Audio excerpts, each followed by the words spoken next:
ഇല്ല ബാപ്പ, എൻ്റെ ബാപ്പയെ ഞാൻ സംരക്ഷിക്കും. അതെ, എനിക്ക് ഇന്നേ വരെ താങ്ങും തണലുമായി നിന്ന എൻ്റെ ബാപ്പ. ഒരിക്കൽ പോലും എൻ്റെ ബാപ്പയെ ഞാൻ ഉപേക്ഷിക്കില്ല മോളെ. അതിനൊക്കെ ഒരുപാട് ക്യാഷ് വേണ്ടിവരും മോളെ. ബാപ്പ, സാരമില്ല. അതെ, തൻ്റെ പ്രിയപ്പെട്ട ബാപ്പയുടെ 2 കിഡ്നിയും അപകടത്തിലാണ്. അധിക നാൾ ബാപ്പ ജീവിച്ചിരിപ്പില്ല എന്ന് കേട്ട ആയിഷ അത് തീരുമാനിക്കുകയായിരുന്നു. എങ്ങനെയെങ്കിലും എത്രയൊക്കെ തന്നെ കഷ്ടപ്പെട്ടാലും തൻ്റെ പ്രിയപ്പെട്ട പിതാവിനെ രക്ഷിക്കണം. കാരണം ഉമ്മ ചെറുപ്പത്തിൽ മരണപ്പെട്ടു പോയ എന്നെ നോക്കി വളർത്തിയത് എൻ്റെ ബാപ്പയാണ്. എല്ലുമുറിയ പണിയെടുത്ത് എനിക്ക് വേണ്ടതെല്ലാം കൊണ്ടു തന്ന് എന്നെ പഠിപ്പിച്ച് വലുതാക്കി എൻ്റെ പ്രിയപ്പെട്ട പിതാവിന് ഈ ഒരു അവസ്ഥ വരുമ്പോൾ എനിക്ക് ബാപ്പയെ നോക്കാൻ കഴിയില്ല എന്ന് പറയുമ്പോൾ അത് വല്ലാത്തൊരവസ്ഥ തന്നെയല്ലേ. റബ്ബേ, എന്ത് വന്നാലും വേണ്ടിയില്ല, ഞാൻ എൻ്റെ ബാപ്പയെ സംരക്ഷിക്കും മോളെ. അതിനൊക്കെ ഒരുപാട് ക്യാഷ് ആവും മോളെ. എന്നാൽ ഡോക്ടർ ആയിഷയെ വിളിച്ച് ഇങ്ങനെ പറയുകയായിരുന്നു.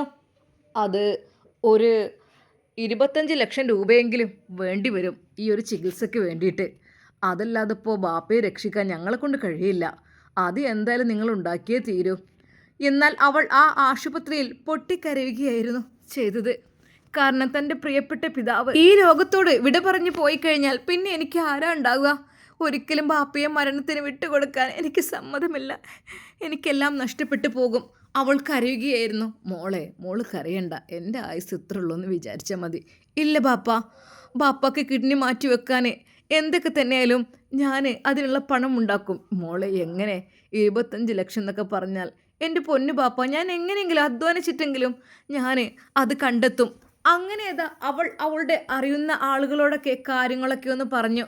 ബാപ്പയുടെ കിഡ്നി മാറ്റി വെക്കാൻ ഇത്ര രൂപ ആവും എന്ന് പറയുന്നുണ്ട്. എന്താ മോളെ നീ പറയുന്നത്? ഇത് 10 20 10,000 ആണെങ്കിൽ കുഴപ്പമില്ലായിരുന്നു. ഇതിപ്പോൾ എന്താ ലക്ഷങ്ങളാണ്. 25 ലക്ഷം എന്നൊക്കെ പറഞ്ഞ് എവിടെ നിന്ന് ഉണ്ടാക്കാനാ? ഇനിയിപ്പോൾ ഈ എത്ര കയ്യും കാട്ടി നടന്നാലും അതൊന്നും എനിക്ക് ഒരിക്കലും കിട്ടാൻ പോണില്ല. ആ, ബാപ്പാൻ്റെ ആയുസ് കഴിഞ്ഞിട്ടുണ്ടാവും, അങ്ങനെ വിചാരിച്ചാൽ മതി. എന്നാൽ ആയിഷയ്ക്ക് ബാപ്പ എന്ന് വെച്ചാൽ ജീവനായിരുന്നു. ബാപ്പ പോയി കഴിഞ്ഞാൽ പിന്നെ എനിക്ക് ആര് എന്നുള്ള ഒരു അവസ്ഥയായിരുന്നു അവൾക്കുണ്ടായത്. കാര്യം എൻ്റെ ബാപ്പ വളരെയധികം നല്ലവനായിരുന്നു. എന്നെ ഒരിക്കൽ പോലും ബുദ്ധിമുട്ടാക്കിയിട്ടില്ല, എന്നെ ഒരിക്കൽ പോലും ശിക്ഷിച്ചിട്ടില്ല. എപ്പോഴും എൻ്റെ ബാപ്പ എന്നെ നല്ല രീതിയിൽ നന്മ മാത്രം പറഞ്ഞ് വളർത്തിയതാണ്. അതുകൊണ്ട് തന്നെ ബാപ്പയെ എനിക്ക് നോക്കണം. എന്നെ ഒരു ബുദ്ധിമുട്ടും എന്നെ ആക്കിയിട്ടില്ല. എത്ര സുഖമില്ലാത്ത അവസ്ഥയിലും അദ്ദേഹം ജോലിക്ക് പോയിരുന്നു. എന്നാൽ ഇപ്പോൾ ഈ ഒരു അവസ്ഥ ബാപ്പ കിടക്കുന്നത് കാണുമ്പോൾ വല്ലാതെ വിഷമം തോന്നുന്നു. അവൾ ഓരോരുത്തരോടായി ക്യാഷ് ചോദിച്ചു. ഇല്ല, ആരും നൽകുന്നില്ല. അത്ര ക്യാഷ് എവിടുന്ന്? ഇനിയിപ്പോൾ എല്ലാവരും കുറേശ്ശെ കൊട്ടുകയാണെങ്കിൽ പോലും അത്രയൊന്നും ക്യാഷ് ഒരിക്കലും കിട്ടാൻ പോകുന്നില്ല. പലരും പറഞ്ഞു, വെറുതെ കുട്ടി അതിന് നിൽക്കണ്ട. ഉള്ള സമയത്ത് ആ ബാപ്പാനെ ഉള്ള ആയുസിൽ കുറച്ച് ദിവസം കൂടെ നോക്കി നിന്നോ. പിന്നെ ബാപ്പാൻ്റെ ഡോക്ടർ പറഞ്ഞു കിഡ്നി മാറ്റി വെച്ചാൽ ഉപ്പയുടെ ആരോഗ്യസ്ഥിതിയൊക്കെ എല്ലാം ക്ലിയർ ആവുമെന്ന് പറഞ്ഞിട്ടുണ്ട്. ഇനിയിപ്പോൾ ആരോഗ്യസ്ഥിതി ക്ലിയർ ആകാൻ നിൽക്കല്ലേ, 2 കിഡ്നിയും പോയിക്കണേ. എന്നിട്ടപ്പോൾ പലരും അങ്ങനെയും പറഞ്ഞു കളിയാക്കി. എന്നാൽ അവൾക്ക് യാതൊരു വഴിയും ഉണ്ടായിരുന്നില്ല. എന്നാൽ അവളുടെ കൂട്ടുകാരി സാഹിറ ഈ വിവരം അറിഞ്ഞപ്പോൾ പറഞ്ഞു, എടി പെണ്ണെ, പിന്നെ മാളിയേക്കൽ തറവാട്ട് നീ കേട്ടിട്ടുണ്ടോ? വലിയ തറവാട്ടുകാരാണ്. അവിടെ നല്ല പണമുള്ള ടീമുമാണ്. അവരോടൊക്കെ എന്തെങ്കിലുമൊക്കെ ചോദിച്ചാൽ ചിലപ്പോൾ ഹെൽപ്പ് കിട്ടാൻ ചാൻസ് ഉണ്ട്. ഈ ഒന്ന് പോയി നോക്ക്, വിവരങ്ങളൊക്കെ ഒന്ന് പറഞ്ഞു നോക്ക്. ഒന്നുമില്ലെങ്കിലും മാളിയേക്കൽ തറവാട്ടിൽ ഒരു ജോലിക്കാരിയായി നിന്നെങ്കിലും തൽക്കാലം നിനക്ക് ആ കടക്കമാണെങ്കിൽ വീട്ടാം. നീ ഒന്ന് ചോദിച്ചു നോക്ക്, എൻ്റെ ബാപ്പാക്കിൻ്റെ അവസ്ഥ ഇതാണ്, ഒന്ന് ചോദിച്ചു നോക്ക്. എന്നാൽ ശരിക്കും ആയിഷയ്ക്ക് അല്പം ഭയം തോന്നി. അല്ലടി, അവരെ ഒന്നും വിചാരിക്കേണ്ട, നീ ഒന്ന് ചോദിച്ചു നോക്ക്. കാരണം നമ്മളെല്ലാവരുടെ മുമ്പിലും കൈനീട്ടി ഒരു വാതിലെങ്കിലും തുറന്നാലോ നിൻ്റെ ബാപ്പയുടെ ജീവൻ നിനക്ക് രക്ഷിക്കാലോ. ഒന്നില്ലെങ്കിൽ അദ്ദേഹത്തിൻ്റെ ആരോഗ്യം തിരിച്ചു കിട്ടുമല്ലോ. അതും നല്ല കാര്യം തന്നെയല്ലേ. അവൾ പറഞ്ഞതിനനുസരിച്ച് മനമില്ലാ മനസ്സോടെ അവളതാ ആ വീടിൻ്റെ പടിവാതിൽക്കൽ എത്തുന്നു. അവൾക്ക് ഒരിക്കൽ പോലും അവൾ ആരോടൊന്നും യാചിച്ചിട്ടില്ല.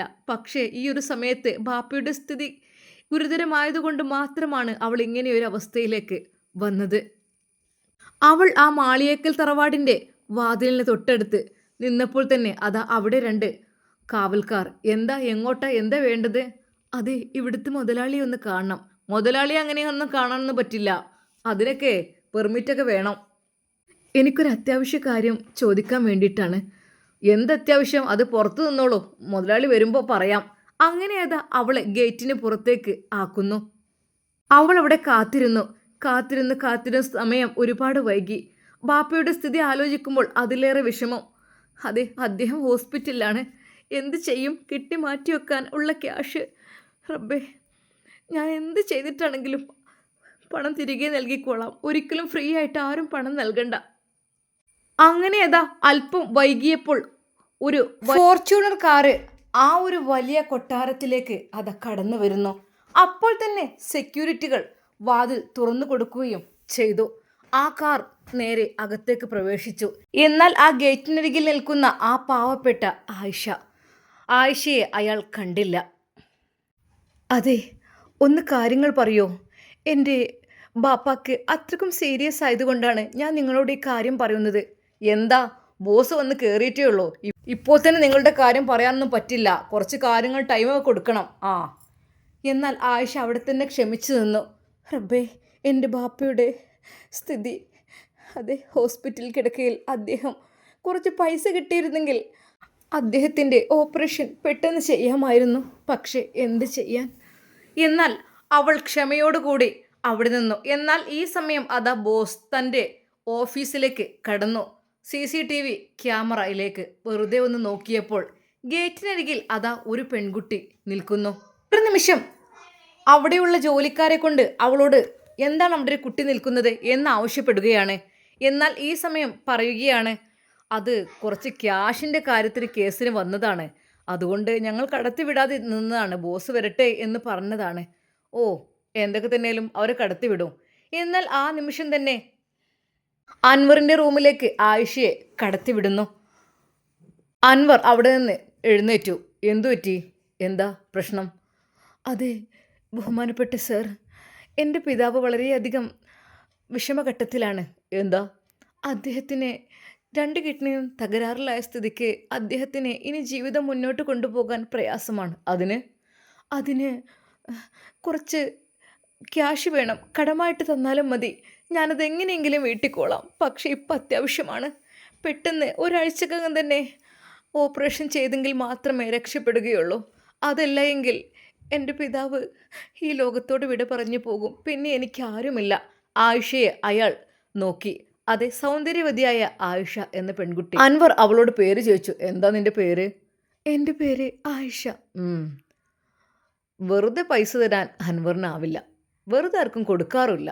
കാരണം എൻ്റെ ബിസിനസ് ലോകത്തിൽ നിന്നും ഞാൻ ഉണ്ടാക്കിയതാണതൊക്കെ. അതുകൊണ്ട് തന്നെ വെറുതെ പണം എന്നുള്ളത് അത് നിങ്ങൾക്ക് വാങ്ങുന്നവർക്കും അത്ര നല്ലതല്ലല്ലോ. വെറുതെ വേണ്ട സർ, കടമായിട്ട് തന്നാൽ മതി. ഞാനത് വീട്ടിക്കോളാം. എങ്ങനെ? ഒരു 5 പൈസക്ക് വകയില്ലാത്ത നീ എങ്ങനെ എൻ്റെ ക്യാഷ് തിരിച്ചു തരും? എത്രയാണെന്ന് പറഞ്ഞില്ല. സർ, 25 ലക്ഷം. 25 അതത്ര കുറവൊന്നുമല്ലല്ലോ. പക്ഷേ എനിക്കത് കുറവായിരിക്കാം. എനിക്ക് 25 കോടി കിട്ടുന്ന സ്ഥാനത്ത് 25 ലക്ഷം എന്ന് വെച്ചാൽ വെറും തുച്ഛമായ ഒരു പൈസയാണത്. പക്ഷേ അതും പൈസ തന്നെയാണ്, വിലയുണ്ട്. ഓരോ 25 ലക്ഷം കൂടുമ്പോഴാണ് 25 കോടിയായി മാറുന്നത്. ശരിക്കും അയാളുടെ ആ ഒരു അഹംഭാവം നിറഞ്ഞ സംസാരത്തിന് മുമ്പിൽ അവൾ മൗനം പാലിച്ചു. ആയിഷ, 25 ലക്ഷം തരാൻ ഞാൻ തരാം. നിൻ്റെ പിതാവിൻ്റെ ഓപ്പറേഷൻ നടക്കട്ടെ. പക്ഷേ അതിനു മുമ്പായിട്ട് നീ ഒരു കരാറിൽ ഒപ്പിടണം. കരാറോ? എന്ത് കരാർ? അതായത് മാളിയേക്കൽ തറവാട്ടിലെ മരുമകളായിട്ട് നീ ഇവിടെ നിൽക്കണം. ഒരു നിമിഷം അവൾ ഞെട്ടിപ്പോയി. അതെ, അവളുടെ മനസ്സിൻ്റെ ഉള്ളിൽ പല രീതിയിലുള്ള സംശയങ്ങളും ഉടലെടുത്തു. മണവാട്ടിയായിട്ട്, മരുമകളായിട്ട് എന്നൊക്കെ പറഞ്ഞാൽ, അതെ മനസ്സിലായില്ലേ, അൻവറിൻ്റെ ഭാര്യയായിട്ട് നീ ഇവിടെ നിൽക്കണമെന്ന്. എന്താ? എന്നാൽ ഒരു നിമിഷം അവൾക്ക് സന്തോഷം തോന്നി. അതെ, തൻ്റെ പിതാവിനും അത് വലിയൊരു സന്തോഷമായിരിക്കും. വിവാഹപ്രായമായ എനിക്ക് ഇങ്ങനെയൊരു വിവാഹാലോചന പെട്ടെന്ന് കിട്ടുന്നത് അതൊരിക്കലും വിചാരിച്ചില്ല. അത് ഞാൻ കേൾക്കുന്നത് സത്യമാണോ? ആയിഷ, നീ കേൾക്കുന്നത് സത്യമാണ് തികച്ചും. പക്ഷേ 8 മാസം മാത്രം നീ എൻ്റെ ഭാര്യയായി ഇവിടെ തുടർന്നാൽ മതി. ഒരു നിമിഷം അവൾ ഒന്ന് ഭയന്നു. അതെ, നീ എൻ്റെ ഭാര്യയായിട്ട് 8 മാസം ഇവിടെ നിൽക്കുകയാണെങ്കിൽ നിൻ്റെ പിതാവിൻ്റെ ചികിത്സയ്ക്ക് വേണ്ടിയിട്ടുള്ള 25 ലക്ഷം രൂപ ഇപ്പോൾ ഞാൻ എണ്ണി തരുന്നതാണ്. ഈ കരാറിൽ ഒപ്പിട്ടോ. ഒരു നിമിഷം അവൾക്ക് എന്ത് ചെയ്യണമെന്നായിപ്പോയി. ആ, ഇനിയിപ്പോൾ എന്താ ചെയ്യുക ഞാൻ? പക്ഷേ എൻ്റെ പിതാവിൻ്റെ ജീവനാണ് എനിക്ക് വലുത്. എന്നാൽ ആ നിമിഷം തന്നെ അവൾ മറുത്തൊന്നും ചിന്തിക്കാതെ അതാ ആ ഒരു പേപ്പറിൽ ഒപ്പിടുകയാണ്. 8 മാസം അൻവറിൻ്റെ ഭാര്യയായിട്ട് ഞാനിവിടെ തുടരും എന്ന് പറഞ്ഞ് അവൾ സൈൻ ചെയ്തു. ആ പേപ്പർ അയാൾക്ക് നേരെ നീട്ടിയപ്പോൾ അയാൾ ആ നിമിഷം തന്നെ അയാളുടെ ആ ലോക്കർ തുറന്ന് അതിൽ നിന്ന് 25 ലക്ഷം രൂപ എണ്ണിയെടുത്തു അവളുടെ മുമ്പിലേക്ക് ഇട്ടു. കൊണ്ടുപോയിക്കോ. പക്ഷേ ഒരു കാര്യമുണ്ട്, ബാപ്പാക്ക് വേണ്ടി ചികിത്സക്ക് വേണ്ടി ഈ പണം കൊണ്ടുപോയി കൊടുത്തിട്ട് എന്ത് വേണം, നീ ഓപ്പറേഷൻ എന്നാണ് അത് കഴിഞ്ഞ അന്ന് മുതൽ തന്നെ എൻ്റെ വീട്ടിലെത്തണം എൻ്റെ ഭാര്യയായിട്ട്, മനസ്സിലായല്ലോ? ആ. അവളുടെ മനസ്സിൻ്റെ ഉള്ളിൽ വല്ലാത്തൊരു സന്തോഷം. കാര്യം മറ്റൊന്നുമല്ല, തൻ്റെ പിതാവിൻ്റെ ജീവൻ രക്ഷിക്കുവാനുള്ള പണം ലഭിച്ചല്ലോ എന്നതുകൊണ്ട്. ആയിക്കോട്ടെ, 8 മാസം അയാളുടെ ഭാര്യയായി ജീവിച്ചാലും കുഴപ്പമില്ല, എന്നാലും വേണ്ടില്ല, എൻ്റെ പിതാവിനുള്ള പണം കിട്ടിയല്ലോ. അവൾ സന്തോഷത്തോടു കൂടി മാളിയേക്കൽ തറവാട്ടിൽ നിന്ന് ഇറങ്ങുന്നു. പോകുമ്പോൾ അൻവർ ഒരിക്കൽ കൂടി അവളോട് പറഞ്ഞു, കരാറ് മറന്നിട്ടില്ലല്ലോ അല്ലേ? ഓപ്പറേഷൻ കഴിഞ്ഞ ആ ദിവസം തന്നെ നീ ഇവിടെ ഉണ്ടായിരിക്കണം, ഓക്കെ? അങ്ങനെയതാ അവൾ ഹോസ്പിറ്റലിലേക്ക് ആ നിമിഷം തന്നെ പോയി. ഹോസ്പിറ്റലിൽ എത്തി ഡോക്ടറോട് കാര്യങ്ങളെല്ലാം പറഞ്ഞു. ഡോക്ടർ, അതെ, എൻ്റെ പിതാവിൻ്റെ ഓപ്പറേഷന് വേണ്ടി ഞാൻ തയ്യാറായിട്ടുണ്ട്. ഓക്കെ, എന്നാൽ ക്യാഷ് അവിടെ കൗണ്ടറിൽ കെട്ടിക്കോളൂ. ഓക്കെ. അങ്ങനെയതാ ശരിക്കും ആ പിതാവ് തന്നെ അത്ഭുതപ്പെട്ടു. മോളെ, ഇതൊക്കെ എവിടുന്ന് കിട്ടി? ബാപ്പ, അതെ, അതൊക്കെ കിട്ടി ബാപ്പ, ഞാൻ അതെല്ലാം വീട്ടും ബാപ്പ. അങ്ങനെയതാ അവൾ പിതാവിനുള്ള ആ ക്യാഷെല്ലാം കെട്ടി ഓപ്പറേഷന് വേണ്ടി പിതാവിനെ റൂമിലേക്ക് കൊണ്ടുപോവുകയാണ്. മോളെ, പോയിട്ട് വരാം പാപ്പ. അവൾ ആ പിതാവിൻ്റെ കൈകൾ പിടിച്ച് കരഞ്ഞു. അങ്ങനെയതാ ഓപ്പറേഷൻ തിയേറ്ററിൻ്റെ ആ ഒരു വാതിലടഞ്ഞു. സങ്കീർണമായ നിമിഷങ്ങൾ, ഭയപ്പെടുത്തുന്ന നിമിഷങ്ങൾ, ഒന്നും ഉണ്ടായിരിക്കരുത്. എത്ര റിസ്ക് എടുത്തിട്ടായിരിക്കും ആ ഓപ്പറേഷൻ ചെയ്യുന്നത്. എൻ്റെ പിതാവിന് യാതൊന്നും സംഭവിക്കരുതേ, പിതാവ് പൂർണ്ണ ആരോഗ്യത്തോടു കൂടി തിരിച്ചു വരണേ എന്ന് പറഞ്ഞുകൊണ്ട് അവൾ കരഞ്ഞുകൊണ്ടിരുന്നു. അങ്ങനെയതാ മണിക്കൂറുകൾ പിന്നിട്ടു. ഓപ്പറേഷൻ കഴിയാനുള്ള സമയമായി. അവൾ ആകാംക്ഷയോടെ ഓപ്പറേഷൻ തിയേറ്ററിൻ്റെ വാതിലിനടുത്തേക്ക് നോക്കി. തൻ്റെ പ്രിയപ്പെട്ട പിതാവിൻ്റെ ആ പുഞ്ചിരിക്കുന്ന മുഖം അവൾക്ക് തെളിഞ്ഞു വന്നു. അതെ, അപ്പോഴേക്കും ഒരു സിസ്റ്റർ പുറത്തേക്ക് വന്നു. സിസ്റ്റർ, എന്തായി? അത് നടന്നുകൊണ്ടിരിക്കുകയാണ്, വെയിറ്റ്. അങ്ങനെയതാ ഓരോരോ ഡോക്ടർമാർ അതിനുള്ളിലേക്ക് പാഞ്ഞു കയറി പോകുന്നതായിട്ടും അവൾ കണ്ടു. എന്നാൽ അല്പസമയം കഴിഞ്ഞപ്പോൾ അതാ തൻ്റെ പിതാവിനെ ഓപ്പറേഷൻ ചെയ്യുന്ന ആ ഒരു ഡോക്ടർ വരുന്നു. അവളുടെ മുഖത്തേക്ക് തന്നെ അദ്ദേഹം നോക്കിയില്ല. എന്നാൽ അവൾ എഴുന്നേറ്റു ചെന്നു. സാർ, എന്തായി, കഴിഞ്ഞോ? സോറി ആയിഷ. എന്തു പറ്റി? നിങ്ങളുടെ പിതാവിൻ്റെ ഓപ്പറേഷൻ കണ്ടിന്യൂ ചെയ്യുന്നതിനിടയിൽ പിതാവിന് ഹാർട്ട് അറ്റാക്ക് വന്നു. അദ്ദേഹം ഒരു നിമിഷം അവൾ എന്ത് ചെയ്യണമെന്നായിപ്പോയി. എൻ്റെ ഉപ്പ എന്ന് പറഞ്ഞ് അവൾ ഓടിയെടുത്തു. അപ്പോഴേക്കും അത് ഓപ്പറേഷൻ തിയേറ്ററിൽ നിന്ന് അദ്ദേഹത്തെ പുറത്താക്കിയിരുന്നു, വെള്ള പുതപ്പിച്ചുകൊണ്ട്. എൻ്റെ പിതാവേ, നിങ്ങൾ പോയില്ലേ, എനിക്കിനി എൻ്റെ അവസ്ഥ എന്താ എന്ന് പറഞ്ഞ് അവൾ ആ പിതാവിനെ ഒരുപാട് ചുംബനങ്ങൾ അർപ്പിച്ചു. അവൾക്കതൊരിക്കലും സഹിക്കാനും ക്ഷമിക്കാനും പറ്റുന്നതിലും അപ്പുറമായിരുന്നു. കാര്യം, എൻ്റെ പിതാവിൻ്റെ ജീവന് വേണ്ടിയിട്ടാണ് ഇത്രയധികം ത്യാഗങ്ങളൊക്കെ സഹിച്ച് ഞാൻ ഇടങ്ങാറായത്. പക്ഷേ പൈസ കെട്ടുകയും ചെയ്തല്ലോ. ഒരു പക്ഷേ അവൾക്ക് എന്ത് ചെയ്യണമെന്നായിപ്പോയി. 25 ലക്ഷം കൊടുത്തിട്ടും എൻ്റെ പിതാവിൻ്റെ ജീവൻ രക്ഷിക്കാൻ കഴിഞ്ഞില്ല. ഓപ്പറേഷനിടയിൽ അദ്ദേഹത്തിനുണ്ടായ ഹാർട്ട് അറ്റാക്ക് അതവളെ അങ്ങേയറ്റം തളർത്തി. പിതാവിൻ്റെ കർമ്മങ്ങളെല്ലാം നടക്കുന്നതിനിടയിൽ പെട്ടെന്ന് അവൾ തീരുമാനിച്ചു, അതെ, പിതാവിൻ്റെ ഓപ്പറേഷൻ നടക്കുന്ന ദിവസം ആ ഡേറ്റ് 10-ാം തീയതി ആയിരുന്നു. എന്നാൽ ആ ഡേറ്റ് ഇന്നാണല്ലോ. പക്ഷേ ഈ രാത്രിയോടുകൂടി ഞാനൊരു കരാറിൽ ഒപ്പിട്ടിരുന്നല്ലോ. ഈ രാത്രി ഞാൻ ഓപ്പറേഷൻ കഴിഞ്ഞ ഉടനെ ആ വീട്ടിലേക്ക്, മാളിയേക്കൽ തറവാട്ടിലേക്ക് എത്തണമെന്ന്. അവളുടെ ഹൃദയം വല്ലാതെ ഇടിച്ചു. റബ്ബേ, എൻ്റെ പിതാവിനെ എനിക്ക് തിരിച്ചു കിട്ടിയില്ല. ആ ക്യാഷൊക്കെ നഷ്ടമാവുകയും ചെയ്തു. അല്ലെങ്കിൽ വാങ്ങേണ്ടില്ലായിരുന്നു. ഉള്ള ജീവിതം വെച്ച് എൻ്റെ പിതാവിൻ്റെ കൂടെ ഇരുന്നാൽ മതിയായിരുന്നു. അവൾ ഓരോന്ന് ചിന്തിച്ചു. പക്ഷേ അവളെ ആ ഒരു ചിന്തകൾ വേട്ടയാടിക്കൊണ്ടിരുന്നു. കാരണം അതാ അവൾ ഒപ്പുവെച്ച ആ ഒരു കടലാസ്, ആ മുദ്രപത്രം അവൾ ഓർത്തു. അതെ, ആ ദിവസം 12 മണിക്ക് മുമ്പായിട്ട് അവിടെ എത്തണമെന്നായിരുന്നു നിർദ്ദേശം. പിതാവിൻ്റെ അന്ത്യകർമ്മങ്ങളെല്ലാം കഴിഞ്ഞു. പക്ഷേ 12 മണിയാവാൻ ഇനി അല്പം മണിക്കൂറുകൾ മാത്രമാണ് ബാക്കിയുള്ളത്. മനമില്ലാ മനസ്സോടുകൂടെ അവളതാ മാളിയേക്കൽ തറവാട്ടിലേക്ക് നടക്കുന്നു.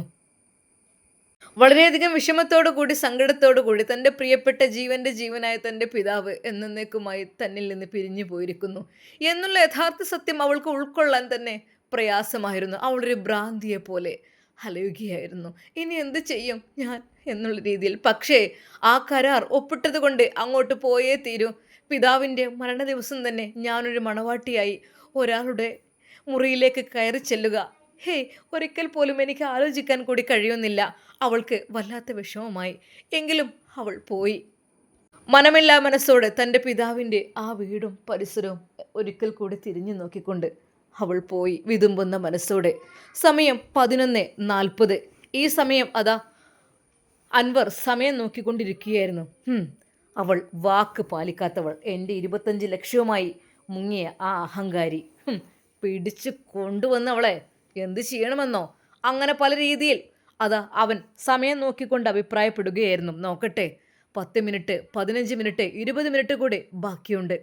അതിനു മുമ്പിൽ അവൾ എത്തിയില്ലെങ്കിൽ എന്ത് വേണമെന്ന് എനിക്കറിയാം. അഹങ്കാരി, അവൾ കള്ളത്തിയാണ്. എൻ്റെ ക്യാഷെല്ലാം അടിച്ചു മാറ്റി കൊണ്ടുപോയി, വരുന്നില്ലല്ലോ. എന്നാൽ സമയം അതാ 11:45. അവൾ നടന്നെത്തിയപ്പോഴേക്കും അതാ സമയം അത്രയായിരുന്നു. ഇല്ല, ഗേറ്റിനരികിലേക്ക് ഇനിയുമുണ്ട് 10 മിനിറ്റ്. വെറും 5 മിനിറ്റ് മാത്രം ബാക്കി. അൻവറിന് ദേഷ്യം പിടിച്ചു. എന്നാൽ വെറും 5 മിനിറ്റ് മാത്രം ബാക്കി നിൽക്കെ ഗേറ്റിനരികിൽ ആ ഒരു രൂപം ദൂരെ നിന്ന് വരുന്നത് തെളിഞ്ഞു കണ്ടു. അവൻ തൻ്റെ റൂമിലുള്ള സ്ക്രീനിലേക്ക് നോക്കി. വരുന്നുണ്ട്. 12 മണിക്ക് വെറും 2 മിനിറ്റ് മാത്രം ബാക്കിയുള്ളപ്പോൾ. അങ്ങനെ അവൾ നടന്ന് അവിടെ എത്തിയപ്പോൾ കൃത്യം 12 മണി. അപ്പോഴേക്കും കാവൽക്കാർ വിവരമറിയിച്ചു, അവളിങ്ങ് വരട്ടെ. അങ്ങനെയതാ അവളെ അകത്തേക്ക് പ്രവേശിക്കുവാൻ വേണ്ടി അനുവാദം നൽകുന്നു. അൻവർ അവളുടെ മുമ്പിൽ പ്രത്യക്ഷപ്പെട്ടു. ആയിഷ, എന്തായി? ഒക്കെ കഴിഞ്ഞില്ലേ? അവൾ വിതുമ്പിക്കരഞ്ഞു. വേണ്ട, നിന്റെ കരച്ചിലും കാര്യങ്ങളൊന്നും ഇവിടെ വേണ്ട. അതാ ആ റൂമിലേക്ക് അങ്ങ് കയറി ചെല്ലേ. അതാണ് നിന്റെ റൂം. 8 മാസം ഇതിനുള്ളിൽ നീ ഇരിക്കണം, ഓക്കെ? അതെ, അവൾ ആ റൂമിലേക്ക് നടന്നെടുത്തു. തൻ്റെ ഭാര്യയായി കഴിയണം എന്നുള്ള ആ ഒരു മോഹം അതൊരിക്കലും അവൻ്റെ റൂമിലേക്കുള്ളതായിരുന്നില്ല. ആ ഇരുട്ടറയിലേക്കായിരുന്നു. ആ വീടിനുള്ളിലെ അകത്തെ ഒരു ഇരുട്ടറയിലേക്ക് അവൾ തള്ളപ്പെട്ടു. എന്നാൽ അവിടെയുള്ള പരിചാരികളെല്ലാം അവളെ കളിയാക്കി ചിരിച്ചു. പണത്തിന് വേണ്ടി ഒന്നിനും ചെയ്യാൻ പറ്റാത്ത പെണ്ണുങ്ങൾ, ഒരു മടിയില്ല എന്ത് ചെയ്യാനും, ഭാര്യയാകാനും അടിമയാകാനും ഒന്നിനും മടിയില്ലാത്ത പെണ്ണുങ്ങളായിപ്പോയി. പണത്തിന് വേണ്ടി എന്തും ചെയ്യല്ലോ. ഇപ്പോഴത്തെ കാലം അങ്ങനല്ലേ. പണത്തിന് വേണ്ടി ഇപ്പോൾ ഭാര്യയാകേണ്ടി വന്നു. പലരും അസൂയ കൊണ്ട് അങ്ങനെ പുലമ്പിക്കൊണ്ടിരുന്നു. പക്ഷേ ആയിഷ, അവൾ ആ ഇരുട്ടറയിൽ തനിച്ചായതുപോലെ. ശരിക്കൊരു വെളിച്ചം പോലും ഇങ്ങോട്ടില്ല. ആ വലിയ കൊട്ടാരത്തിലെ ഇങ്ങനെ റൂമുള്ള കാര്യം അവൾക്ക് അറിയൊന്നുമില്ല. അവൾ ആ ഇരുട്ടറയ്ക്കുള്ളിൽ തള്ളി നീക്കുകയാണ്. അവളുടെ ആ രാത്രി പിതാവിനെ ഓർത്ത് കരഞ്ഞുകൊണ്ട് അവളുടെ കണ്ണുകൾ വേദനിക്കുന്നുണ്ടായിരുന്നു. അറിയാതെ അവൾ ഉറക്കത്തിലേക്ക് വഴുതിപ്പോയി. എന്നും പുലർച്ചെ എഴുന്നേൽക്കുന്ന സമയം കൃത്യം 4 മണിയായപ്പോൾ അവൾ ഉണർന്നു. ഒരു നിമിഷം അവൾ ഭയന്നു.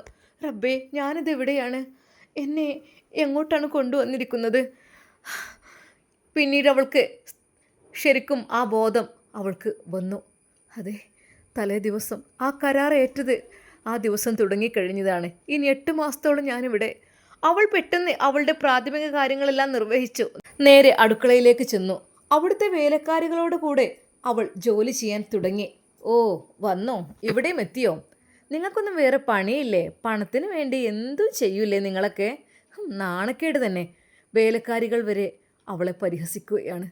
എന്നാൽ അവൾ അതൊന്നും പ്രശ്നമാക്കിയില്ല. അവൾ അവളുടെ ജോലികളിൽ മുഴുകിക്കൊണ്ടിരുന്നു. ഒരുപാട് എച്ചിൽ പാത്രങ്ങൾ അതാ അവളുടെ മുമ്പിലേക്ക് വന്നുകൊണ്ടിരിക്കുന്നു. ഒരുപാട് ജോലികൾ അവൾക്ക് വേണ്ടി വേലക്കാരികളും കൊടുത്തു. അതെ, പണത്തിന് വേണ്ടി വന്നതല്ലേ, പണിയെടുത്തോട് അങ്ങോട്ട്. അങ്ങനെ പല രീതിയിലുള്ള കുത്തുവാക്കുകളും. പക്ഷെ അവളതൊന്നും വകവെച്ചില്ല. തൻ്റെ പിതാവിന് വേണ്ടിയിട്ടാണ് ഞാൻ ഇത് ഏറ്റെടുത്തത്. അയാളുടെ ഭാര്യയായി 8 മാസം ഇവിടെ കഴിയാന്ന് പറഞ്ഞപ്പോൾ വേറെ പലതും ആഗ്രഹിച്ചു പോയി. ഒന്നുമില്ല, ഞാനും ഒരു വിവാഹപ്രായമായ പെണ്ണല്ലേ. പക്ഷേ ഇവിടെ എത്തിയപ്പോൾ എൻ്റെ പിതാവിൻ്റെ ജീവിതം കൂടി തകർന്നു പോയപ്പോൾ എനിക്കിപ്പോൾ ഒന്നിനും ആഗ്രഹമില്ലാതായി. അവളുടെ മനസ്സിൽ അവളുടെ പിതാവ് മാത്രമായിരുന്നു. അദ്ദേഹത്തിന് വാങ്ങിയ ആ ഒരു ക്യാഷ്, അതെ, അങ്ങനെയെങ്കിലും എനിക്ക് ചെയ്യാൻ കഴിഞ്ഞല്ലോ. പക്ഷേ എൻ്റെ പിതാവിന് ജീവൻ തിരിച്ചു കിട്ടിയില്ല. സാരല്ല, എൻ്റെ പിതാവിന് വേണ്ടിയല്ലേ ഇതൊക്കെ എന്ന് കരുതി അവൾ എല്ലുമുറിയെ പണിയെടുത്ത് തുടങ്ങി. അങ്ങനെ ഏതാ 2 ദിവസത്തിന് ശേഷം അവിടേക്ക് കടന്നു വരുന്നു അൻവറിൻ്റെ ഉമ്മ സൈനബ. അതെ, അവൾ ആ പൂമുഖമാകെ തോത്തു തുടച്ച് വൃത്തിയാക്കിക്കൊണ്ടിരിക്കുകയായിരുന്നു. പെട്ടെന്ന് അതാ അവർ കാറിറങ്ങി അകത്തേക്ക് കയറിയപ്പോൾ കണ്ടത് ആയിഷയെയാണ്. അവിടെ വൃത്തിയാക്കുന്ന ആയിഷയെ കണ്ടപ്പോൾ അവർ ചോദിച്ചു, അൻവറേ, ഇതേതാടാ ഈ അഴുക്കുചാലിൽ നിന്ന് വന്നവള്? ഇതെവിടുത്തുകാരിയാ? എന്നാൽ അവളുടെ മുഖം വല്ലാതെയായി അത് കേട്ടപ്പോൾ. നീ എവിടെ നിന്നൊക്കെ ഓരോന്നിനെ വലിച്ചു കയറ്റി കൊണ്ടുവരുന്നത്? അതുമ്മ, അത് വേണ്ട, ഞാൻ പറഞ്ഞിട്ടുണ്ട്, എവിടെ നിന്നെങ്കിലും കിട്ടിയ വിശ്വസ്തത ഇല്ലാത്തൊക്കെ പിടിച്ചു വലിച്ചു കൊണ്ടുവന്നിട്ടാലേ ആകെ കുളം തോണ്ടുട്ടോ മാളിയക്കൽ തറവാട്. പറഞ്ഞില്ലെന്ന് വേണ്ടി, എവിടെ നിന്ന് കിട്ടി നിനക്ക് ഈ എച്ചിലിൽ കിടന്ന് വളർന്നവളെ? നല്ലൊരു വസ്ത്രം പോലുമില്ല. എന്താ ഇത്? ഒന്നുമില്ലെങ്കിൽ കുറച്ച് വസ്ത്രങ്ങൾ വാങ്ങിക്കൊടുക്കുകയും ചെയ്തൂടെ? എവിടെ നിന്ന് കിട്ടിയതിനെ? ശരിക്കും അവൾ വിതുമ്പിപ്പോയി. കാരണം അത് അത്രക്കും കഷ്ടപ്പാടാണ്. എന്ത് ചെയ്യാൻ? എന്നാലും ഇവിടുത്തെ ഈ ജോലികളെല്ലാം ചെയ്തുകൊണ്ടിരിക്കുകയാണ്. അതിനിടയിലാണ്. പക്ഷേ അവൾ ഒന്നും മിണ്ടിയില്ല. അവൾ ബഹുമാന പുരസ്കാരം അവരെ സ്വീകരിച്ചു. ഉമ്മ, ഇങ്ങോട്ട് ഇവിടെ ഇരുന്നോളൂ. അത് പറയാൻ നീ ആരടി? എൻ്റെ കൺമുമ്പിൽ വന്ന് പോരുത്. നിന്നെ കാണാൻ വളരെ മോശമാണ്. എന്ത് ഡ്രസ്സാടോ ഇതൊക്കെ? ഇത്രയും പഴകിയ ഡ്രസ്സൊക്കെ ഇട്ട് മാളിയേക്കൽ തറവാട്ടിലാരും നിൽക്കാറുണ്ടോ? ഇല്ല. ഇങ്ങോട്ട് വരുന്നതിന് അറ്റ്ലീസ്റ്റ് ചെറിയൊരു നല്ലൊരു ഡ്രസ്സെങ്കിലും ഇടണ്ടേ? എന്തപ്പം ഇത്? ആകെ മുഷിഞ്ഞ വസ്ത്രം ധരിച്ചുകൊണ്ട് അവൾ പെട്ടെന്ന് അവിടെ നിന്ന് പോയി മറഞ്ഞു. എന്നാൽ അവൾ വേഗം കുളിച്ച് വൃത്തിയായി അല്പം വൃത്തിയുള്ള ഒരു വസ്ത്രം ധരിച്ചു. ആ ഉമ്മാക്ക് നല്ലൊരു കോഫി ഉണ്ടാക്കി കൊണ്ടുവന്നു. ഉമ്മ, ഇതാ. നിന്നോടാരാ എനിക്ക് കോഫി ഉണ്ടാക്കി കൊണ്ടുവരാൻ പറഞ്ഞത്? നിന്നോട് ഞാൻ പറഞ്ഞോ? ഇല്ലല്ലോ. പിന്നെ ഉണ്ടല്ലോ, എൻ്റെ മുമ്പിലേക്ക് വന്ന് പോയിട്ടുണ്ടെങ്കിൽ നിൻ്റെ മുഖം പോലെ എനിക്ക് കാണണ്ട. ആഹാ, എവിടെ നിന്ന് കിട്ടി ഈ ഡ്രസ്സ്? അത് എന്താടി, നീ മോഷ്ടിച്ചതാണോ? അല്ല, അവൾക്ക് എന്ത് പറയണമെന്നായിപ്പോയി. പിന്നെ ചായ കോഫി എന്ന് പറഞ്ഞ് എൻ്റെ മുമ്പിലേക്ക് നീ വന്നു പോകരുത്, മനസ്സിലായല്ലോ? ഇത്തരത്തിൽ എച്ചിൽ കിടക്കുന്നവരൊക്കെ ഈ അൻവർ എന്തിനു വേണ്ടിയിട്ടാണ് ഇങ്ങോട്ട് വലിച്ചു കയറ്റിയിട്ടുള്ളത് എനിക്കറിയില്ല. എന്നാൽ അവൾ അതൊന്നും വകവെച്ചില്ല. ആ ഉമ്മാക്ക് വേണ്ടി അവൾ എല്ലായ്പ്പോഴും എല്ലാം ചെയ്തു കൊടുത്തു. അവർക്കുള്ള ഭക്ഷണം ഉണ്ടാക്കി കൊടുക്കലും എല്ലാം. എങ്കിലും അവർ ചീത്ത പറയുമായിരുന്നു, നീ ഇതിന് എൻ്റെ മുമ്പിലേക്ക് വരുന്നത്? എന്നാൽ അവൾ അതൊന്നും വകവെച്ചില്ല. എന്തൊക്കെ തന്നെയാലും പേരിന് കരാർ നിയമപ്രകാരം എൻ്റെ ഭർത്താവിൻ്റെ ഉമ്മയല്ലേ, അവർക്ക് വേണ്ടി എന്ത് സേവനവും ചെയ്യാനും ഞാൻ തയ്യാറാണ്. എത്രയൊക്കെ തന്നെ ആട്ടി ഓടിച്ചിട്ടും അവൾക്ക് അവിടെ നിന്ന് പോകുവാനും കഴിയുന്നില്ലായിരുന്നു. കാര്യം മറ്റൊന്നുമല്ല, എങ്ങോട്ട് പോകാൻ? കരാർ നിയമപ്രകാരം എനിക്ക് ഇനിയും 7 മാസത്തോളം ഇവിടെ കഴിയണം. ഞാൻ എങ്ങനെ? അങ്ങനെയതാ അവൾ ആ രാത്രിയിൽ ഇരുട്ടിൻ്റെ ആ മുറിയിൽ കഴിയും. പകലാണെങ്കിൽ ജോലിയും. അവളുടെ ജീവിതം അങ്ങനെ അവൾ തള്ളി നീക്കിക്കൊണ്ടിരുന്നു. ഉമ്മ എത്രയൊക്കെ ചീത്ത പറഞ്ഞാലും ആട്ടിയാലും അവൾ ഉമ്മയ്ക്കുള്ള സേവനങ്ങളെല്ലാം ചെയ്തുകൊണ്ടിരുന്നു. ഒരു ദിവസം സൈനബ ഉമ്മ എങ്ങോട്ടോ പുറത്തിറങ്ങുവാൻ വേണ്ടി നിൽക്കുമ്പോൾ അവൾ ചൂലുമായി മുറ്റത്ത് ഉണ്ടായിരുന്നു. മുൻപേ നിന്ന് മാറടി ശകുനമേ. ഇറങ്ങുമ്പോൾ തന്നെ ചൂലുമായി അവൾ മുന്നിൽ നിൽക്കുന്നത് കണ്ടില്ലേ? അവൾ പെട്ടെന്ന് തന്നെ ചൂല് പിന്നോട്ട് പിടിച്ചു മാറി നിന്നു. ഉമ്മ, ക്ഷമിക്കണം, ഞാൻ നിങ്ങൾ ഈ സമയത്ത് വരുന്നത് അറിഞ്ഞില്ല. ഇവിടെ ആകെ അലങ്കോലമായി കിടക്കുന്നത് കൊണ്ട് ഞാൻ പെട്ടെന്ന് ക്ലീൻ ചെയ്യുവാൻ വേണ്ടിയിട്ട് ഇറങ്ങിയതാണ്. ഉമ്മ ഈ സമയത്ത് മിണ്ടിപ്പോരുത്. മുന്നിൽ നിന്ന് മാറടി ശകുനമേ. എവിടുന്ന് വന്ന് കയറിയതാണോ? എപ്പോൾ നോക്കിയാലും ഈ അഴുക്കിനെ തന്നെ കാണുകയുള്ളൂ. എപ്പോൾ തിരിഞ്ഞാലും കണ്ടൂടാ ആ മുഖം. അവൾ ഏത് വസ്ത്രം ധരിച്ചാലും ഒരുപോലെ തന്നെ. അവൾ കണ്ണീരോടെ അവളുടെ ബാക്കി ജോലികളെല്ലാം പൂർത്തിയാക്കി. പക്ഷേ തന്നോടൊന്ന് സ്നേഹത്തോടെ മിണ്ടുവാൻ പറയാൻ ഒന്നും ആരുമുണ്ടായിരുന്നില്ല. അവൾ ആ കൊട്ടാരത്തിൻ്റെ ഇരുട്ടറയിൽ കഴിഞ്ഞു. ബാക്കി മുഴുവൻ സമയങ്ങളിലും ജോലി ചെയ്തുകൊണ്ടും. അങ്ങനെ വേലക്കാരികളെല്ലാം ഇനി വേണ്ട, അവൾ മാത്രം ഇവിടെ തന്നെ ജോലികളെല്ലാം ചെയ്യുന്നുണ്ടല്ലോ എന്നുള്ള തീരുമാനത്തിലും അവിടെ എത്തി. അങ്ങനെ അവിടെയുള്ള വേലക്കാരികളെല്ലാം പറഞ്ഞു വിട്ടു. ശരിക്കും അവൾക്ക് നല്ല രീതിയിൽ വളരെയധികം വിഷമകരമായ ജോലി, അത്യധികം വിഷമം, ബുദ്ധിമുട്ട് എല്ലാം അനുഭവിച്ചു. എങ്കിലും അവൾ അവിടെ വളരെയധികം ആക്റ്റീവ് ആയി തന്നെ നിന്നു. എല്ലാ കാര്യത്തിനും ഫുൾ സപ്പോർട്ടായി എല്ലാ കാര്യങ്ങളും ചെയ്തുകൊണ്ട് ഒരാൾക്കും ഒരു കുറവും വരുത്താതെ. അങ്ങനെ ഒരു ദിവസം അവൾ ആ ഇരുട്ടുമുറിയിൽ കിടക്കുമ്പോൾ അതാ ഒരു ശബ്ദം കേൾക്കുന്നു. എന്തൊരു ശബ്ദം കേട്ടത്? എന്തോ തകർന്നു വീണ പോലെയാണല്ലോ. എന്താ? അവൾ പെട്ടെന്ന് ആ റൂമിൽ നിന്ന് പുറത്തേക്ക് ഇറങ്ങി. നല്ല രീതിയിൽ എന്തോ ശബ്ദം കേട്ടിട്ടുണ്ട്. അവൾ വേഗം ഓടിച്ചെന്ന് ഉമ്മയുടെ റൂമിൽ നിന്ന് കേട്ട രീതിയിലാണല്ലോ. ഈ സമയത്താണെങ്കിൽ ഇവിടെ ആരുമില്ല. എൻ്റെ ഭർത്താവ് എന്ന പേരുള്ള അയാളുമില്ല, വേലക്കാരികളൊന്നുമില്ല. ഈ കൊട്ടാരത്തിൽ ഞാനും ഉമ്മയും മാത്രമാണ്. ഭയങ്കര ഒരു ശബ്ദം കേട്ടല്ലോ. അവൾ വേഗം ഓടിച്ചെന്നു ഉമ്മ കിടക്കുന്ന ആ റൂമിലേക്ക്. ഉമ്മ, ഉമ്മ, എന്തു പറ്റി? അവൾ ആ കാഴ്ച കണ്ട് ഞെട്ടി. അതാ ഉമ്മ കട്ടിലിൽ നിന്ന് താഴേക്ക് വീണിരിക്കുന്നു. ആകെ വിറക്കുന്നുണ്ട് കൈകളും കാലുകളും. ഉമ്മ, എന്തു പറ്റി? എന്തു ചെയ്യും റബ്ബേ? ഇവിടെയാണെങ്കിൽ ആരുമില്ല.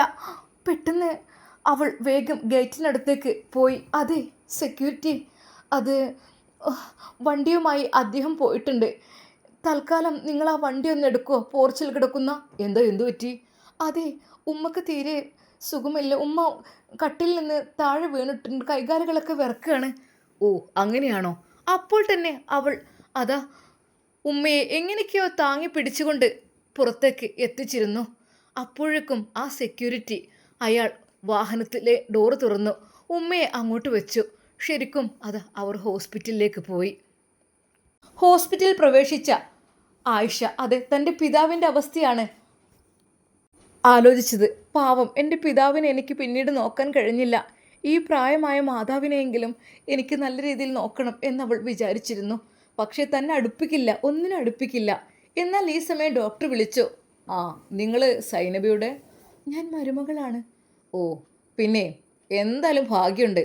താൽക്കാലിക ഒരു 10 മിനിറ്റ് 5 മിനിറ്റ് വൈകിയിരുന്നെങ്കിൽ തീർച്ചയായിട്ടും ഇവരുടെ കാര്യം പോക്കായിരുന്നു. ബ്ലഡ് പോകുന്നുണ്ടായിരുന്നു അവർക്ക്. പിന്നെ എന്തായാലും കറക്റ്റ് സമയത്ത് എത്തിച്ചുകൊണ്ട് നിങ്ങൾ രക്ഷപ്പെട്ടു. അതോ ഈ പാതിരാത്രിയിലൊക്കെ ആകുമ്പോൾ ആരും അറിയാത്ത സമയത്ത് ഇങ്ങനെയൊക്കെ ഒരു അവസ്ഥ ഉണ്ടായി കഴിയണമെങ്കിൽ ഇവർ കൈകാലുകൾ വിറച്ച് ആകപ്പാടെ ഒരു അവസ്ഥയിൽ അപസ്മാരത്തിൻ്റെയും പല ലക്ഷണങ്ങളും കാണിക്കുന്നുണ്ട്. എന്തൊക്കെ തന്നെയായാലും നിങ്ങൾ കണ്ടതുകൊണ്ട് രക്ഷപ്പെട്ടു. സാരമില്ല സർ, ഞാൻ അപ്പോഴേക്കും അവിടെ എത്തിയിരുന്നു. എന്നാലും കുഴപ്പമൊന്നുമില്ലല്ലോ? ഇല്ല, കുഴപ്പമൊന്നുമില്ല. നല്ല രീതിയിൽ കെയർ ചെയ്യണം, നോക്കണം എപ്പോഴും. ഒറ്റയ്ക്ക് റൂമിൽ നിന്ന് കിടത്താൻ പാടില്ല. അതും ഈ ഒരു അവസ്ഥയിൽ. അവർക്ക് എന്തോ ചെറിയ പ്രോബ്ലങ്ങളൊക്കെ ഉണ്ടെന്ന് തോന്നുന്നു. അവരുടെ സ്കാനിങ് റിപ്പോർട്ടിലൊക്കെ ഞാൻ കണ്ടു. അപ്പോൾ ഈ ഒരു അവസ്ഥയിൽ നിങ്ങൾ ഒരിക്കലും ആ ഉമ്മയോ ഒറ്റയ്ക്ക് കിടത്താൻ പാടില്ല. സർ, ഞാൻ നോക്കിക്കൊള്ളാം ആ ഉമ്മയെ. അവർ ബോധരഹിതയായിരുന്നു സൈനബ. അവർക്ക് ഒന്നും ചെയ്യാൻ കഴിയുന്നില്ലായിരുന്നു. അവർക്കൊന്നും ഓർമ്മയില്ലായിരുന്നു. അവർക്ക് ഓർമ്മശക്തി തിരിച്ചു കിട്ടിയപ്പോൾ തൻ്റെ കാലുകൾ ആരോ പതുക്കെ തലോടുന്നതായിട്ട് അവർക്ക് തോന്നി. ഒരു നിമിഷം അവർ കണ്ണുകൾ തുറന്നു. പെട്ടെന്ന് അവർ കണ്ട ആ കാഴ്ച വീട്ടിലെ വേലക്കാരിയായിട്ടുള്ള ആയിഷ തൻ്റെ കാലുകൾ പതുക്കെ തടവുന്നതായിട്ടാണ്. ഒരു നിമിഷം അവരുടെ കണ്ണുകൾ നിറഞ്ഞു. മോളെ ആയിഷ. ആ ഉമ്മ, വെള്ളം വേണോ ഉമ്മ? ഇത് വെള്ളം കുടിക്കേ. മോളെ, എന്നോട് പൊറുക്കണം മോളെ. എന്താ ഉമ്മ? ഒന്നും സംഭവിച്ചില്ലല്ലോ മോളെ. തക്ക സമയത്ത് എന്നെ ഇങ്ങോട്ട് എത്തിച്ചതുകൊണ്ടാണ് എൻ്റെ ജീവൻ തിരിച്ചു കിട്ടിയത് മോളെ. അപ്പോഴും അവൾ അവരുടെ കാലുകൾ തഴുകിക്കൊണ്ടിരുന്നു, തലോടിക്കൊണ്ടിരുന്നു. ഉമ്മ, നിങ്ങൾ ഞാൻ എൻ്റെ ഉമ്മയുടെ സ്ഥാനത്താണ് കണ്ടത്. പൊന്നുമോളെ, ഞാൻ നിന്നെ എത്ര ഉപദ്രവിച്ചു. ചായയൊക്കെ കൊണ്ടുവരുമ്പോൾ നിൻ്റെ ശരീരത്തിലേക്ക് എത്ര ഞാൻ ഒഴിച്ചു. മോളെ, എന്നോട് ക്ഷമിക്കണം. പക്ഷേ നീയാണ് എന്നെ രക്ഷിച്ചത്. ഉമ്മ, നിങ്ങൾ കരയല്ലേ? കരഞ്ഞ് പ്രഷറൊന്നും കൂട്ടണ്ട. ഒന്നും പറ്റിയിട്ടില്ല. ഒക്കെ കറക്റ്റ് സമയത്ത് എത്തിക്കാൻ പറ്റിയതുകൊണ്ട് ഏതായാലും രക്ഷപ്പെട്ടു. ഒന്നും പറ്റിയിട്ടില്ല ഉമ്മക്ക്. ഉമ്മയെ അവൾ അപ്പോഴും തഴുകി തലോടിക്കൊണ്ടിരുന്നു. സ്നേഹത്തോടെ ആയിഷ അവളെ കഴിവിൻ്റെ പരമാവധി ആ ഉമ്മയെ പരിചരിച്ചു കൊണ്ടിരുന്നു. കാലുകൾ ഒഴിഞ്ഞിട്ടും കൈകൾ മസാജ് ചെയ്തിട്ടും തലമുടി മസാജ് ചെയ്തിട്ടും അങ്ങനെയൊക്കെ ആയിട്ട് ശരിക്കും പറഞ്ഞാൽ ഒരു പൊന്നുമോളുടെ സ്നേഹം ലഭിക്കുന്നത് പോലെ അവൾക്ക് തോന്നി. അവർ പറഞ്ഞു, മോൾ എന്നെ വിട്ട് എങ്ങോട്ടും പോവരുത് കേട്ടോ. മോള് ഞാനിതുവരെ ചെയ്തതൊക്കെ മോള് ക്ഷമിക്കണം കേട്ടോ. ഒന്നുകൊണ്ടും മോൾ വിഷമിക്കണ്ട. ഏതായാലും എൻ്റെ മകൻ വിദേശ ടൂറിലാണ്. അവൻ തിരിച്ച് വരുമ്പോൾ ഇതൊക്കെ അറിയുമ്പോൾ. എന്നാൽ ഈ സമയം അതാ അൻവർ ഇതെല്ലാം അറിയുന്നു. ഉമ്മാക്ക് സുഖമില്ലാതെയായതും ഹോസ്പിറ്റലിലായതും ഒക്കെ. അങ്ങനെ അതാ ആ ഒരു വിദേശ പര്യടനത്തിൽ നിന്ന് അൻവർ തിരിച്ചു വന്നപ്പോൾ ആ ഹോസ്പിറ്റലിൽ കണ്ട കാഴ്ച, തൻ്റെ പ്രിയപ്പെട്ട മാതാവിൻ്റെ കാലുകൾ തഴുകിക്കൊണ്ടിരിക്കുകയാണ് അവൾ കാലുകൾ ഉഴിഞ്ഞുകൊണ്ടിരിക്കുകയാണ്. ആ ഒരു കാഴ്ച കണ്ട അവനൊന്ന് ഞെട്ടി. ഉമ്മാക്ക് ഇഷ്ടം പോലും ഇല്ലായിരുന്നല്ലോ അവളെ. ഉമ്മാക്ക് ഒത്തിരി തീരെ ഇഷ്ടമില്ലായിരുന്നു. അവളോട് പലതവണ ഇറങ്ങിപ്പോകാൻ പറഞ്ഞിരുന്നു. പക്ഷേ ആ കരാറിനനുസരിച്ച് അവൾ നിൽക്കുകയായിരുന്നു. ഇപ്പോഴത്തെ തൻ്റെ ഉമ്മയുടെ കാലുകൾ അവൾ ഉഴിഞ്ഞു കൊടുക്കുന്നു.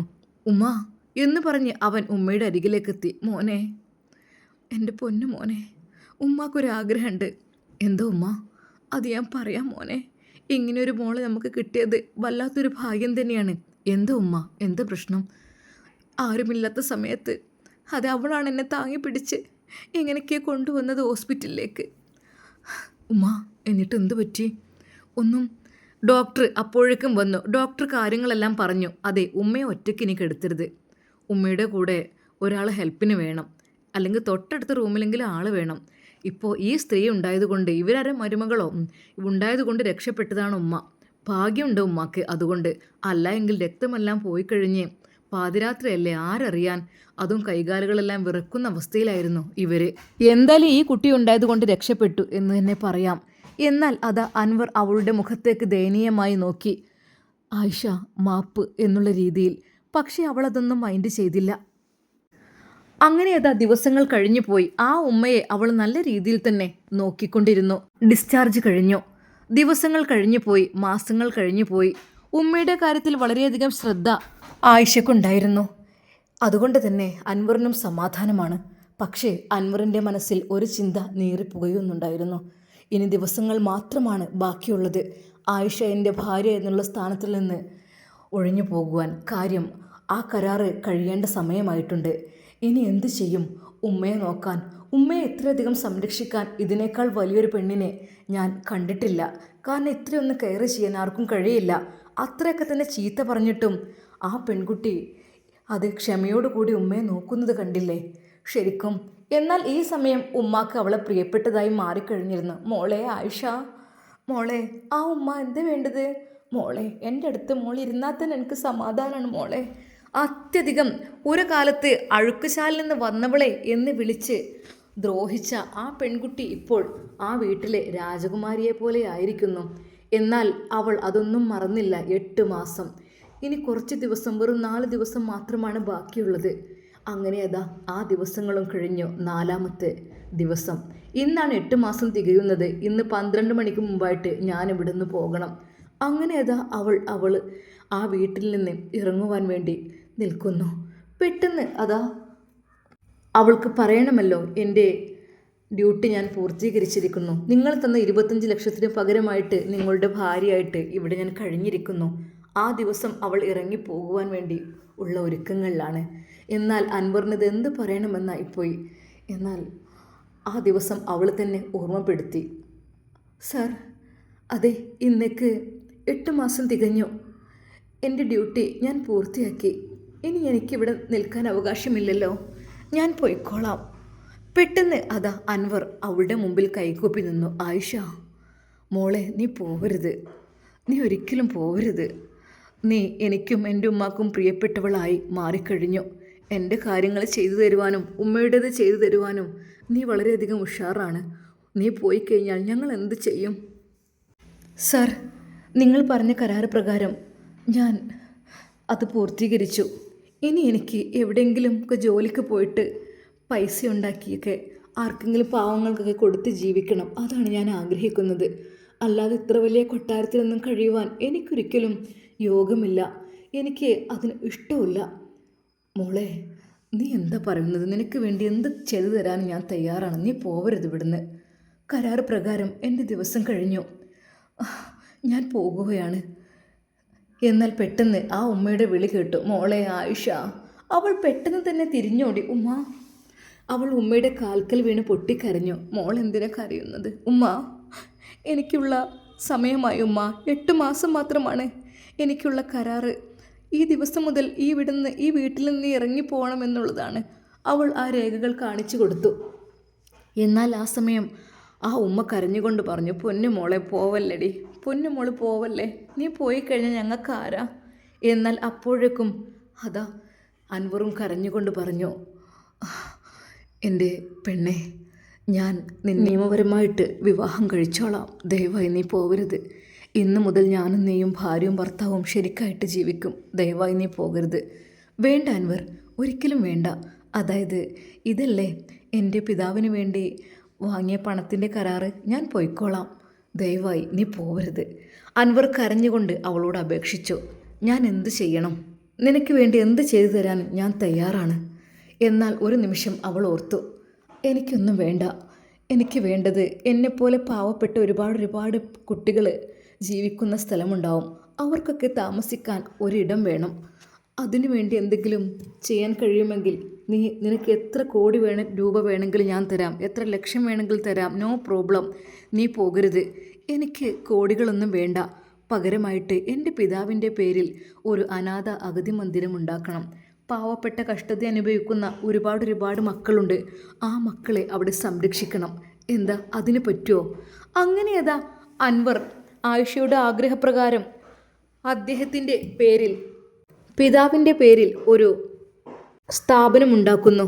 മാത്രമല്ല അതിൽ പാവപ്പെട്ട എത്തീമായ മക്കളെയെല്ലാം, അനാഥരായ മക്കളെയെല്ലാം സംരക്ഷിക്കുവാൻ വേണ്ടിയിട്ടുള്ള എല്ലാ സജ്ജീകരണങ്ങളും ഒരുക്കുകയും ചെയ്തു. അങ്ങനെ അൻവറും ആയിഷയും അവിടെയൊക്കെ സന്ദർശിച്ചു. പാവങ്ങളെ കാണുമ്പോൾ ശരിക്കും അൻവറിൻ്റെയും കണ്ണുകൾ നിറഞ്ഞു. ആയിഷ, നീ ഇങ്ങനൊരു കാര്യം പറഞ്ഞതുകൊണ്ട് എനിക്ക് ഒരുപാട് കാര്യങ്ങൾ പഠിക്കാനായി. അല്ല എങ്കിൽ എന്തായിരിക്കില്ലേ അവസ്ഥ? ഇതൊക്കെ എത്ര ആളുകൾക്ക് സഹായമാകുന്ന സംഭവമാണ്. എല്ലാം നിൻ്റെ മനസ്സിൻ്റെ നന്മ കൊണ്ടാണ് ഇതൊക്കെ ഉണ്ടായത്. എൻ്റെ ആയിഷ, സത്യം പറഞ്ഞാൽ നീ എനിക്ക് ദൈവം തന്ന ഒരു ഭാഗ്യമാണ്. അങ്ങനെ അതാ സന്തോഷത്തോടു കൂടി അൻവറും ആയിഷയും ഉമ്മയുടെ അരികിലേക്കെത്തി. ശരിക്കും അവർ നിയമപരമായി വിവാഹിതരായി നല്ലൊരു കുടുംബജീവിതം നയിച്ചു കൊണ്ടിരുന്നു. എന്നാൽ അതിനിടയിൽ അതാ ഒരു ദിവസം ആയിഷയ്ക്ക് ഒരു തലചുറ്റൽ. എനിക്ക് വയ്യ, എന്തു പറ്റി ആയിഷ? അൻവർ അവളെ വാരിയെടുത്തു ഹോസ്പിറ്റലിലേക്ക് കൊണ്ടുപോയി. എന്നാൽ ഡോക്ടർ പറഞ്ഞു, അൻവർ, കൺഗ്രാറ്റുലേഷൻസ്, നിങ്ങളൊരു പിതാവാകാൻ പോകുന്നു. ശരിക്കും അൻവർ തുള്ളിച്ചാടി. അത് അവൻ്റെ സന്തോഷത്തിന് അതിരില്ലായിരുന്നു. ആ ഒരു സന്തോഷത്തിന് അവിടെയുള്ള എല്ലാ പാവങ്ങൾക്കും അനാഥകൾക്കും അഗതികൾക്കുമായി ഭക്ഷണവും വസ്ത്രവും അദ്ദേഹത്തിൻ്റെ വകയായിട്ട് നൽകി. അതുമാത്രമല്ല എല്ലാവർക്കുമുള്ള നല്ലൊരു വിരുന്നും സംഘടിപ്പിച്ചു. എന്നാൽ അൻവർ പറഞ്ഞു, ആയിഷ, എന്തേക്ക, ഇനി മുതൽ നീ അടുക്കളയിലേക്ക് പോകണ്ട. പുതിയ ജോലിക്കാരികളെ ഏർപ്പാടാക്കിയിട്ടുണ്ട്. ഇനി ഒരിക്കലും നീ ഒന്നും ഇവിടുത്തെ വേലക്കാരിയല്ല. ഇത്രയും നീ കഷ്ടപ്പെട്ടില്ലേ, ഇനി എൻ്റെ ഭാര്യയാണ്. അതെ, നീ എൻ്റെ കോടീശ്വരിയായ ഭാര്യയാണ്. എൻ്റെ പേരിലുള്ള പകുതി സ്വത്തും നിൻ്റെ പേരിൽ ഞാൻ എഴുതി വെക്കുകയാണ്. അതൊന്നും വേണ്ട എനിക്ക്, അതെല്ലാം പാവങ്ങൾക്ക് നൽകാം. അപ്പോഴും അവളുടെ ചിന്ത അതായിരുന്നു. എന്നാൽ മാസങ്ങൾ കഴിഞ്ഞു. മാളിയേക്കൽ തറവാട്ടിൽ അതാ സുന്ദരനായ ഒരു ആൺകുട്ടിക്ക് ആയിഷ ജന്മം നൽകി. സന്തോഷത്തോടെ സൈനബ ഉമ്മയും അൻവറും ആയിഷയും മോനും അവരുടെ ബാക്കിയുള്ള ജീവിതം സന്തോഷത്തോടെയും സുഖത്തോടെയും കഴിച്ചു നീക്കി. കൂട്ടത്തിൽ അനാഥരെയും അഗതികളെയും അവർ കൂടെ ചേർത്തു. വീഡിയോ ഇഷ്ടമായെങ്കിൽ ലൈക്ക് ചെയ്യണേ, ചാനൽ സബ്സ്ക്രൈബ് ചെയ്യണേ. മറ്റൊരു കഥയായി വീണ്ടും കാണാം.